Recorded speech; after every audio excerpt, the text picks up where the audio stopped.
ಶ್ರೀ ಗುರುಭ್ಯೋ ನಮಃ. ಶ್ರೀಮತಿ ರಾಮಾನುಜಾಚಾರ್ಯಾಯ ನಮಃ. ಇದು ಜ್ಞಾನಸಂಪದ ವಾಹಿನಿಯ ಯೂಟ್ಯೂಬ್ ಚಾನಲ್. ಅದರಲ್ಲಿ ಮಾಸ ಭವಿಷ್ಯದಲ್ಲಿ ಡಿಸೆಂಬರ್ ಮಾಸ ಅಂದರೆ ವರ್ಷದ ಅಂತ್ಯಭಾಗಕ್ಕೆ ಬಂದುಬಿಟ್ಟಿವಿ. ನಾವಲ್ಲ 2025ನೇ ವರ್ಷದ ಎಂಡಲ್ಲಿದ್ದೀವಿ. ಈ ಎಂಡಲ್ಲೇನಾದರೂ ನಮಗೆ ಅನುಕೂಲಕರವಾಗುತ್ತಾ ಅಂತ ಅಂದರೆ ಮಿಥುನ ರಾಶಿಯವರಿಗೆ ಖಂಡಿತವಾಗಿ ಅಂತಹ ದಿನಗಳಂತೂ ನೀವು ಊಹೆಯನ್ನು ಸಹ ಮಾಡ್ಕೊಳ್ಳೋಕಬೇಡಿ. ಒಂದು ರೀತಿಯಾದಂಥ 3 ತಿಂಗಳುಗಳ ಕಾಲದ ಅನುಕೂಲಕರವಾದಂತಹ ವಾತಾವರಣವನ್ನು ಕೊಟ್ಟಂತಹ ಗುರುಗ್ರಹ ವಕ್ರ ಗುರುವಾಗಿ ಮತ್ತೆ ನಮಗೆ ಬಂದು ಸೇರಿಕೊಳ್ತಾರೆ. ವಕ್ರ ಗುರುವಾಗಿ ಬಂದಂತಹ ಈ ಗುರುಗ್ರಹ ಅಂದರೆ ಡಿಸೆಂಬರ್ 5ನೇ ತಾರೀಕು ವಕ್ರೀಯವಾಗಿ ಬರ್ತಾರೆ, ಮತ್ತೆ ಗುರು ದೋಷದಲ್ಲಿ ಬರ್ತಾರೆ. ವಕ್ರೀಯ ಗುರುವಾಗಿ ಬಂದಂತಹ ಮಿಥುನ ರಾಶಿಯವರಿಗೆ ಒಂದು ರೀತಿಯಾದಂತಹ ಪ್ರಯತ್ನವೆಲ್ಲವನ್ನು ವಿಫಲತೆಯನ್ನು ಮಾಡೋದಕ್ಕೆ ಪ್ರಯತ್ನವನ್ನು ಮಾಡ್ತಾರೆ. ಇದಿನ್ನು 3 ತಿಂಗಳುಗಳ ಕಾಲದ ವಾತಾವರಣಗಳಿಗೆ ಇರುತ್ತೆ. ಒಂದು ರೀತಿಯಾದಂತಹ ಮಿಥುನ ರಾಶಿಗೆ ನಾನು ಒಂದು ಒಳ್ಳೆ ಕೆಲಸವನ್ನು ಮಾಡಬೇಕು ಅಂದ್ಕೊಂಡಿದ್ದೆ, ಅನುಕೂಲಕರವಾದಂಥ ದಿನಗಳು ಬಂತು ಅಂತ ಅಂದರೆ ಮತ್ತೆ ಅನಾನುಕೂಲಕರವಾದಂಥ ದಿನಗಳು ಮತ್ತೆ ಅದನ್ನು ಬೆನ್ನತ್ತಿ ಬಂದಂತಹ ವಾತಾವರಣ.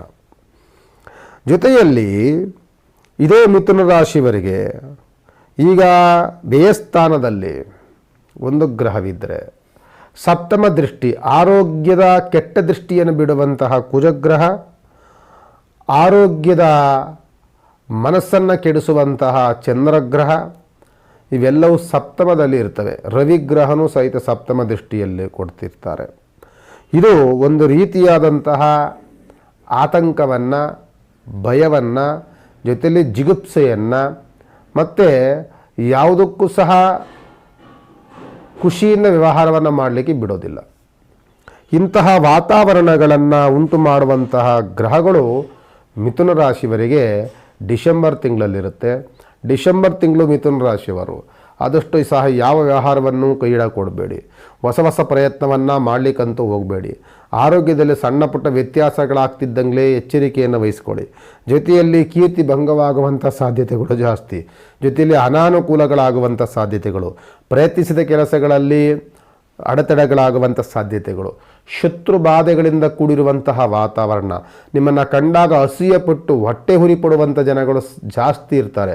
ನಿಮ್ಮ ಬೆಳವಣಿಗೆ ನೋಡಿ ಅಸೂಯೆ ಪಡ್ತಂಥ ಜನಗಳು, ನೀವು ಹಾಕುವಂತಹ ಬಟ್ಟೆಯಿಂದ ಹಿಡಿದು, ನೀವು ಓಡಾಡುವಂಥ ವಾಹನದಿಂದ ಹಿಡಿದು, ನೀವು ಹಾಕೊಳ್ಳುವಂಥ ಆಭರಣಗಳಿಂದ ಹಿಡಿದು ಎಲ್ಲದರ ಬಗ್ಗೆ ಮಾತನಾಡುವಂತಹ ಕುಹಕ ಮನಸ್ಸುಗಳಿರುವಂತಹ ವ್ಯಕ್ತಿಗಳು ನಿಮ್ಮಲ್ಲಿ ಇರ್ತಾರೆ.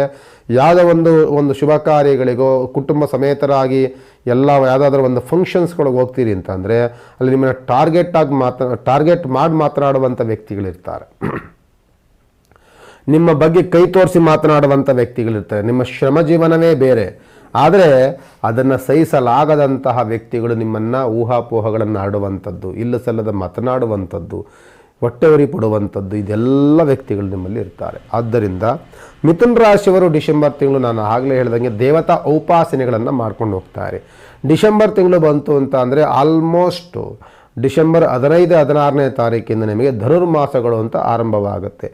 ಈ ಪರ್ಟಿಕ್ಯುಲರ್ ಆಗಿ ಮಿಥುನ ರಾಶಿಯವರು ಈ ಧನುರ್ಮಾಸದಲ್ಲಿ 1 ತಿಂಗಳ ಕಾಲದ ನವಗ್ರಹ ಆರಾಧನೆ, ನವಗ್ರಹ ಉಪಾಸನೆ ಅತ್ಯಂತ ಪ್ರಾಮುಖ್ಯತೆಯನ್ನು ಪಡೆಯುತ್ತೆ. ಪ್ರತಿದಿನವೂ ಸಹ ಸೂರ್ಯೋದಯಕ್ಕಿಂತ ಮುಂಚಿತವಾಗಿ ಎದ್ದು ಅಶ್ವತ್ಥ ವೃಕ್ಷ ಪ್ರದಕ್ಷಿಣೆಗಳನ್ನು ಮತ್ತು ನವಗ್ರಹ ಪ್ರದಕ್ಷಿಣೆಗಳನ್ನು ಮಾಡುವುದನ್ನು ಅಭ್ಯಾಸ ಮಾಡಿಕೊಳ್ಳಿ. ಯಾಕೆ ಅಂತ ಅಂದರೆ ನಿಮ್ಮ ಜನ್ಮದಲ್ಲಿರುವಂಥ ಗುರು ಅಶ್ವತ್ಥ ವೃಕ್ಷದ ಅಧಿಪತಿಯಾದಂಥವನು.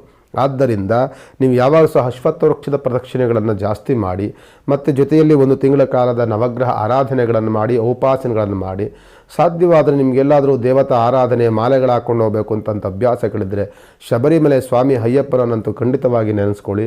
ಯಾಕೆ ಅಂತಂದರೆ ಅದರಿಂದಲೂ ಸಹ ನಿಮಗೆ ಬೆನಿಫಿಟ್ ಆಗುವಂಥ ಸಾಧ್ಯತೆಗಳು ಜಾಸ್ತಿ ಇರುತ್ತೆ. ಮಕರ ಸಂಕ್ರಾಂತಿಯ ಹಬ್ಬ ದಿನದಂದು ಜ್ಯೋತಿಯನ್ನು ಬೆಳಗಿಸಿ ಆ ದಿನವೇ ನಿಮಗೆ ಕಷ್ಟದ ದಿನಗಳು ಎಂಡಾಗುವಂಥ ಸಾಧ್ಯತೆಗಳು ನಿಮಗೆ ಇರುತ್ತೆ. ಆದ್ದರಿಂದ ಈ ವರ್ಷದ ಅಂತ್ಯದ ಮಾಸದ ಡಿಸೆಂಬರ್ ತಿಂಗಳಲ್ಲಿ ನಿಮಗೆ ಆಲ್ಮೋಸ್ಟು ಒಂದು ರೀತಿಯಾದಂಥ ಕಷ್ಟ ದಿನಗಳು ಇಲ್ಲಿಯೇ ಕಳೆದು ಮುಂದೆ ಬರುವಂಥ ದಿನಗಳಿಗೆ ಒಂದು ಶುಭ ದಿನಗಳು ನಮಗೆ ಆರಂಭವಾಗುತ್ತೆ ಅಂತ ಒಂದು ಕಲ್ಪನೆಯನ್ನು ಈ ಡಿಸೆಂಬರ್ ತಿಂಗಳು ನಿಮಗೆ ಕೊಡಬೇಕು. ಆ ರೀತಿಯಲ್ಲಿ ನಿಮಗೆ ಆರಾಧನೆ ಉಪಾಸನೆಗಳಾಗಬೇಕು. ಅದನ್ನು ಮಾಡಿದಾಗಲೇ ನಿಮಗೆ ಬೆನಿಫಿಟ್. ನಾನು ಈಗಲೇ ಹೇಳ್ತೇನೆ, ಡಿಸೆಂಬರ್ ತಿಂಗಳಲ್ಲೂ ಸಹ ಮಿಥುನ ರಾಶಿಯವರಿಗೆ ಅಂಥ ಅನುಕೂಲತೆಗಳಿರೋದಿಲ್ಲ. ಆದರೆ ಡಿಸೆಂಬರ್ ಜನವರಿ ಕಳೆದ ನಂತರದಲ್ಲಿರುತ್ತೆ. ಆರಂಭದ ವರ್ಷದ ಜನವರಿ ತಿಂಗಳಿಗಿಂತಲೂ ಸಹ ಅದು ಕಳೆದು ಒಂದು ತಿಂಗಳು ಕಳೆದುಬಿಟ್ರೆ ನೀವು ಇನ್ನೂ ಅನುಕೂಲಕರವಾದಂಥ ದಿನಗಳು ನಿಮಗೆ ಸಿಗುತ್ತೆ. ಆದ್ದರಿಂದ ವೆಯ್ಟ್ ಮಾಡೋಣ. ಇಷ್ಟು ದಿನಗಳೇ ನಾವು ಕಾದಿದ್ದೀವಿ, ಇನ್ನೂ ಕೆಲವು ದಿನಗಳ ಕಾದರೆ ಅಂತ ತಪ್ಪೇನಿಲ್ಲ. ಎಲ್ಲದಕ್ಕೂ ಸಹ ಒಂದು ಒಳ್ಳೆಯ ಸಮಯ, ಒಂದು ಶುಭ ಗಳಿಗೆಗಳೆಲ್ಲವೂ ಬರಬೇಕು ವ್ಯವಹಾರಗಳಿಗೋಸ್ಕರವಾಗಿ. ಆರೋಗ್ಯದ ವ್ಯತ್ಯಾಸ ಕೇವಲ ಒಂದು ಸ್ವಲ್ಪ ದಿನಗಳು ಮಾತ್ರ ಇರುತ್ತೆ. ಅನಂತರದಲ್ಲಿ ಚೇತರಿಕೆ ಆಗುವಂಥ ಸಾಧ್ಯತೆಗಳು ಎಲ್ಲವೂ ಚೆನ್ನಾಗಿರುತ್ತೆ. ನಾನಾಗಲೇ ಹೇಳ್ದಂಗೆ ಉಪಾಸನೆಗಳು ಅತ್ಯಂತ ಮುಖ್ಯವಾಗುತ್ತೆ. ಸಾಧ್ಯವಾದರೆ ಗುರು ದೋಷದಲ್ಲಿ ಬಂದಾಗ ನಿಮ್ಮ ರಾಷ್ಟ್ರಾಧಿಪತಿ ಬಂದ ಬುಧಗ್ರಹ, ಆದ್ದರಿಂದ ರಾಯರನ್ನ ಹೆಚ್ಚಿನಾಗಿ ಪ್ರಾರ್ಥನೆ ಮಾಡ್ಕೊಳ್ಳಿ, ಗುರುರಾಯರನ್ನು ಪ್ರಾರ್ಥನೆ ಮಾಡ್ಕೊಳ್ಳಿ. ಇದೆಲ್ಲದಿಂದ ನಿಮಗೆ ಬೆನಿಫಿಟ್ ಏನಂತಂದರೆ ಮೈಂಡ್ ಕಾಮ್ ಆಗುತ್ತೆ, ಮಾಡುವಂತಹ ಕೆಲಸಗಳಿಗೆ ಬೇರೆ ಬೇರೆ ಐಡಿಯಾಸ್ಗಳು ಬರುತ್ತೆ. ಯಾವುದೇ ಊಹಾಪೋಹಗಳಿಗೆ ಕಿವಿ ಕೊಡದೆ ನಮ್ಮ ಕೆಲಸವನ್ನು ನಾವು ಏಕಕಾಲದಲ್ಲಿ ಮಾಡ್ಕೊಂಡು ಹೋಗುವಂಥ ಸಾಧ್ಯತೆಗಳು ಹೆಚ್ಚಾಗುತ್ತೆ ಅಂತ ಈ ಸಂದರ್ಭದಲ್ಲಿ ಹೇಳ್ಬೋದು. ನಮಸ್ಕಾರ.